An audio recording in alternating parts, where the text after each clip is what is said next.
All right, welcome back, everybody. If you have not seen Grease, now, first of all, if you've not seen Grease, what is wrong with you? It's like, if you live on Guam or if you're an American, that's basically like essential reading / watching / gotta go to the theater and check it out. But if you're one of those people and you love the play, and it is a play, remember that, you want to check out the Gifted and Talented Education Program, as they will be holding auditions for the production of Grease, and Ann Gorby and Ray Twenter are here.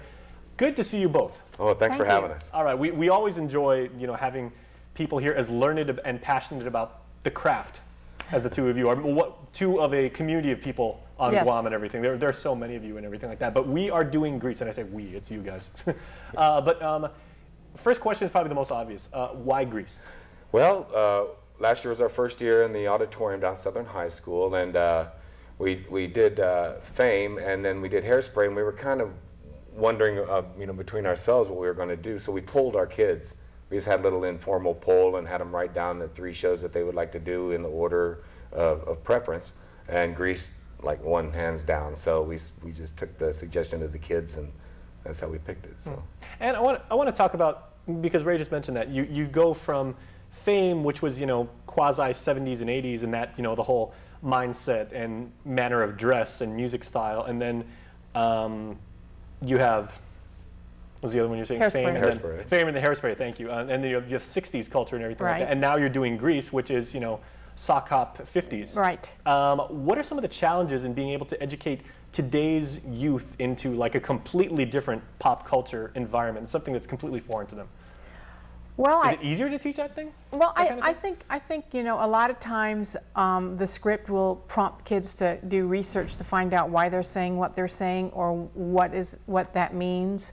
And I know that even when we did West Side Story, you can still hear kids say "womb to tomb" because they understand what that means, when the lingo back then.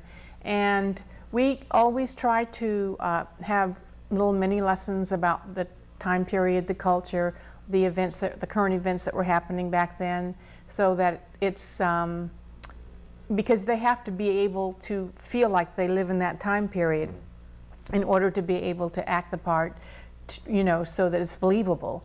So we have to try to help them get to the point where this is their group and they're living back then, and this is the way it is. And that's a challenge and reward of education. Yes, and I think for them too. The students love it. So it is a challenge for them, certainly. Well, Ray, given the backdrop of all these different plays that you find folks have undertaken over the years and everything, and they're so era specific, but the main themes of the play of Grease and everything is timeless. You have the conflict and the love and peer pressure and a lot of mature situations too and everything like that. So talk about what are the themes that Grease touches on, the major moral themes maybe, or the things that can affect all people, and then have you had to massage the original the play and everything to adjust for the local market? Well, the original play was written in 1971, and it opened in Chicago, and it was a much more down to earth,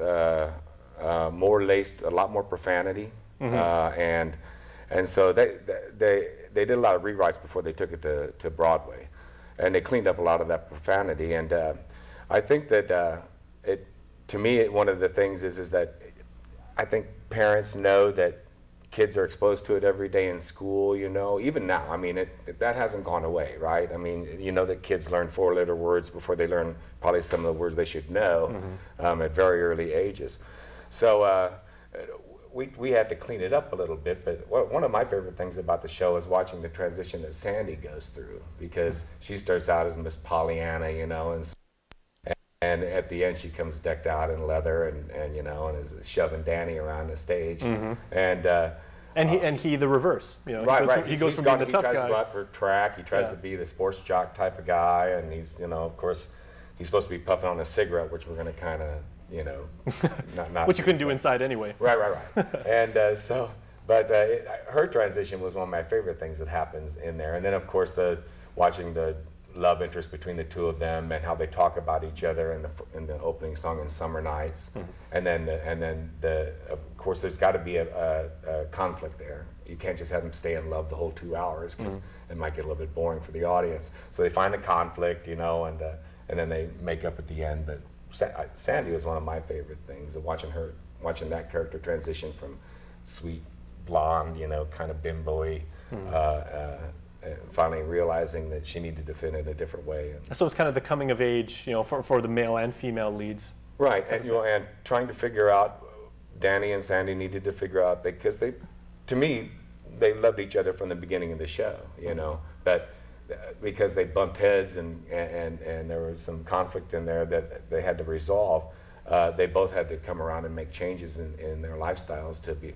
for each other. Certainly. Okay, well, and I've been told by other people that have come in and they have, you know, said we're doing a community production of Grease, or we're doing it, you know, like just for the school. They always say that Danny and Sandy are the most obvious ones because they're the lead characters, but the roles of Kinnicky and Rizzo are the hardest to cast because they are literally the anchors of the play, because, you know, they provide the conflict as well as the resolution. Right. Is that true? I believe so, and I think that they're probably two of the more realistic characters for that time period, and they have a more stark reality of life. I think they're pictured more, and they have some growing pains too, as far as trying to understand what's going on around them and learning how to be able to fit in with the group, at the same time still maintain and hold on with integrity to their own true selves. And that's one of the things I really like about them, is that throughout the show they kind of try to always be who they are and not be swayed too much. So I guess in that regard, they probably are the most virtuous, though. Yes. They're being the most true to themselves. Yes. Okay. Okay, well, tell you what, sit tight, because when we come back, ladies and gentlemen, we will talk about how you can get involved if you would like to be in the local production of Grease when we return.